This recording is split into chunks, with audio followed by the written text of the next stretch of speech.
गया हूँ तुरंत मैं पाला, चरण लागी करी विनय विशाला, चरण लागी करी विनय विशाला, चरण लागी करी विनय विशाला।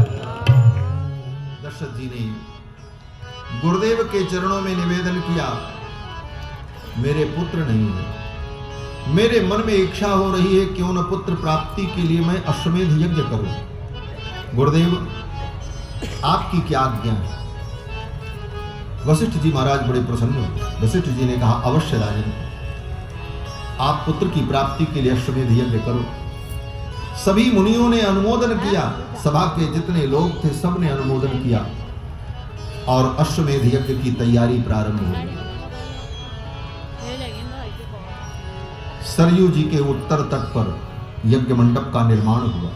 सरज्वाश्चोत्तरे तीरे यज्ञ भूमिर्विधीयताम्। यज्ञ मंडप का निर्माण प्रारंभ हो गया और इधर दशरथ जी महाराज ने गुरुदेव वशिष्ठ से कहा, गुरुदेव आपके निर्देश में सारा कार्य हो, किसी भी प्रकार की कोई कमी न होने पावे। माता जी लोग बैठी रहो, बस थोड़ी देर में राम जी का जन्म महोत्सव देख करके जाओ। बैठ जाओ चुपचाप, घर का सब काम हो जाएगा, चिंता मत करो। और आज जो उठेगा राम जन्म के पहले, उसको उसके बगल वाले की कसम है। और बगल वाले की कसम है, अगर वो उठेगा तो बगल वाला जाने। बगल वाले रोको, हम तो नहीं रोकते। बोलो श्री सीता रामचंद्र भगवान की जय। कथा का आनंद लेकर के जाओ, सब काम होगा, चिंता मत करो। बस थोड़ी ही देर में जन्मोत्सव तक हम सभी लोग पहुंचते। कथा तो बड़ी विस्तृत है महाराज, कहां कहां विस्तार करेंगे इसका अंत नहीं। फिर भी दशरथ जी महाराज ने कहा, गुरुदेव आपके नेतृत्व में यज्ञ हो, यज्ञ में किसी भी प्रकार की कोई कमी न रहे, क्योंकि यज्ञ में अगर कमी हो जाती है तो राक्षस उस यज्ञ के फल को नष्ट कर देते। ये दशरथ जी ने रामायण में यहां पर कहा है, बड़ा सुंदर श्लोक है कि छिद्रम ही मृगयन्ते स्म विद्वांसो ब्रह्म राक्षसाः। ये ब्रह्म राक्षस बड़े विद्वान होते हैं। विद्वांसो ब्रह्म राक्षसाः। ये क्या करते हैं? बोले छिद्रम ही मृगयन्ते स्म, ये कमी ढूंढते हैं, और कोई कमी मिल जाए तो विधिहीनस्य यज्ञस्य सद्यः कर्ता विनश्यति। विधि से हीन यज्ञ होने पर कर्ता का ही विनाश हो जाता, कर्ता को फल की प्राप्ति नहीं। इसलिए यज्ञ में, कर्मकांड में बहुत सावधानी रखनी चाहिए और विधि का पूर्ण अनुपालन होना चाहिए। जितना शास्त्र कहे उतना करना चाहिए, उससे ज्यादा नहीं और उससे कम नहीं। कर्मकांड में न्यूनता भी दोष है और अधिकता भी दोष है। इसी को कहा जाता है न्यूनाधिक्य। न्यूनाधिक्य माने न्यूनता हो जाए तब भी गड़बड़, अधिक हो जाए तब भी गड़बड़। अब शास्त्र कहता है यहां पर इतनी आहुति देनी है, और श्रद्धा वस्तु कहो नहीं हम 500 और देंगे। बोले तो तुम्हारी श्रद्धा, तुम धरे रहो अपने पास, वहां जितना नियम है उतना ही करना है। बोले महाराज इसमें 1000 आहुति लिखी, हम 500 ही देना चाहते हैं। बोले तब भी गड़बड़ है, जितना लिखा है उतना ही।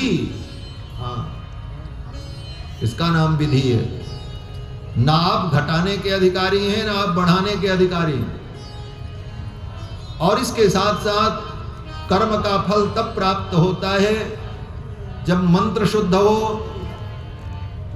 कर्ता शुद्ध हो, कराने वाला शुद्ध हो, जिस भूमि पर कर्म किया जाए वो भूमि शुद्ध हो, जिस काल में वो कार्य किया जा रहा है वो काल शुद्ध हो, और जिन वस्तुओं से वो कर्मकांड संपादित हो रहा है वो वस्तुएं शुद्ध हों। इसीलिए कर्म करने वाले व्यक्ति के शुद्धि पर विचार किया जाता। पहले वो शुद्ध हो, नहा के धो के पवित्र होकर पंचगव्य पीकर छौरादि कर्म करके तब यज्ञ में प्रवृत्त होता। कराने वाले ब्राह्मण पवित्र हो। पता लगा ब्राह्मण जो है वो संध्या वंदन भी नहीं करते, गायत्री का जप भी नहीं करते, आचरणहीन है, तो बोले ऐसे ब्राह्मण के द्वारा कराए गए यज्ञ का कोई फल ही नहीं होगा। क्यों? बोले कराने वाला अशुद्ध है, वो अधिकारी नहीं।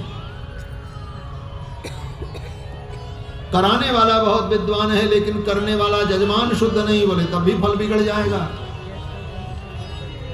जजमान और ब्राह्मण दोनों शुद्ध पवित्र हैं लेकिन विधि गड़बड़ हो गई, बोले तब भी फल नहीं मिलेगा। विधि भी ठीक है, कर्ता भी ठीक है, जजमान भी ठीक है, लेकिन काल ठीक नहीं है, मुहूर्त गड़बड़ है। इसीलिए यज्ञ में कर्म में मुहूर्त देखा जाता, किस मुहूर्त में कौन सा काम करना। काल शुद्धि, मुहूर्त माने काल शुद्धि। मुहूर्त भी शुद्ध है, करने वाला भी शुद्ध है, मंत्र भी शुद्ध है, भूमि भी पवित्र है जहां पर यज्ञ हो रहा है, लेकिन जिस वस्तु से यज्ञ हो रहा है वो वस्तु शुद्ध नहीं है, बोले तब भी यज्ञ अपूर्ण रह जाए। जिन जिन पदार्थों का प्रयोग होता है वो पदार्थ शुद्ध हो। पैसे से धर्म खरीदा नहीं जाता। आजकल तो हर चीज का व्यवसाय बन जाता है। कोई चीज की मांग ज्यादा हुई, बोले व्यवसायी लोग लग जाते हैं, चलो अब इसका विस्तार करो, खूब कमाने का बढ़िया रास्ता मिला। रेडीमेड बनी बनाई हवन सामग्री के पैकेट मिलते हैं, लोग खरीद के लाते, हवन करते हैं। एक बार मैं बहुत पहले पटना में यज्ञ कराने गया था। ये कथा प्रवचन तो मैंने बहुत बाद में शुरू किया। पहले तो बड़े बड़े यज्ञों में आचार्य की भूमिका में यज्ञ कराने का कार्य मैं करता था। बहुत सारे यज्ञ हमने कराए अपने आचार्यत्व में। 51 कुंड के यज्ञ, 108 कुंड के यज्ञ, बड़ी बड़ी प्रतिष्ठा के महोत्सव। तो आज से लगभग 20 वर्ष पूर्व पटना में कंकड़बाग में एक यज्ञ हुआ था, 51 कुंड का यज्ञ।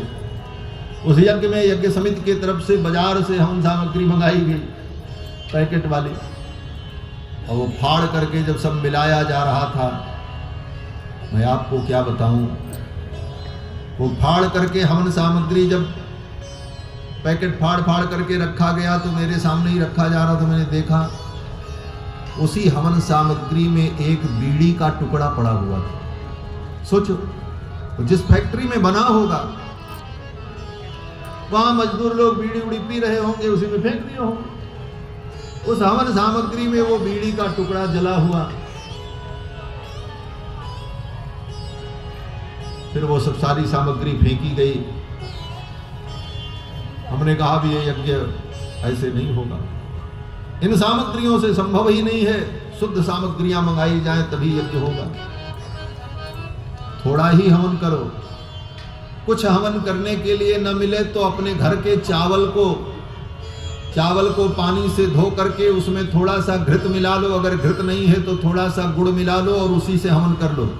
कोई जरूरी नहीं है तिल, जौ, चावल, घी, गुड़, मेवा, मिश्री, औषधि और अनेक प्रकार की वनस्पतियां सब मिलाना जरूरी नहीं है।